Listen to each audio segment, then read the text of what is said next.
South Korea's jeonse rent-free renters hit by property downturn. A downturn in South Korea's home prices is causing pain in the country's unusual rent-free rental system that benefited landlords and tenants alike during a long surge in residential property prices. In the jeonse scheme, tenants put up a deposit typically worth as much as 70% of the home's value, then live without paying rent for 2 years until the landlord returns the full amount. This was a win-win for residents and owners for years as home prices rose and interest rates were high. The loan tenants paid to raise their deposit was cheaper than rent, and landlords got an interest-free loan to deploy as they pleased. jeonse tenancy has been particularly popular among people in their 20s and 30s, who could not afford the full price of a home but could use the system to get a toehold into the Korean dream of home ownership. But median house prices have fallen 12% and jeonse prices 7% over the 2 years to January, after surging 37% and 24%, respectively, over the preceding 4 years, according to Korea Real Estate Board data.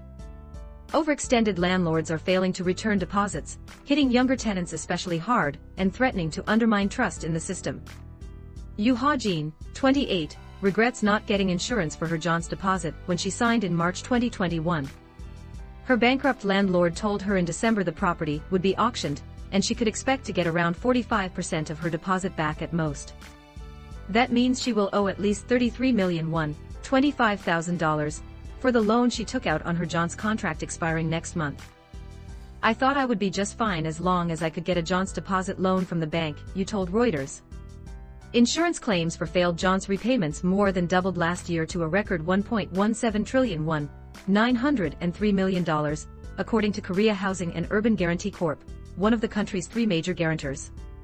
Tenants in their 20s and 30s accounted for 70% of the total. Financial authorities are working closely with other agencies to support jeonse tenants and landlords having difficulty with refunds, said an official at the Financial Services Commission.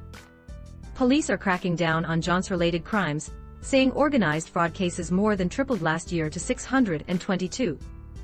jeonse deposit loans more than quadrupled in less than 6 years through October to 172 trillion won, $132 billion, according to the central bank. That equals 17% of South Korea's outstanding mortgages and 10% of household debt. Still, almost all jeonse loans have guarantees from public enterprises, leaving little credit risk for commercial lenders. The jeonse crisis poses limited macroeconomic risks, yet it is still another part of the whole property market fallout, said economist Moon Hong-cheol at DB Financial Investment. Unexpected debt burdens on young people could exacerbate risks for the property market, a key sector that drives growth and affects financial markets. Fears of defaults on real estate projects last year triggered a credit crunch in South Korea's financial markets.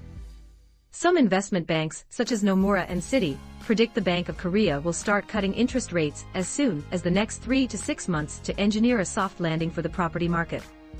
It is frustrating, there is really no one to blame, said Yoo, the stranded jeonse tenant. I just think maybe I could have avoided this kind of trouble had I had enough money to purchase my own house.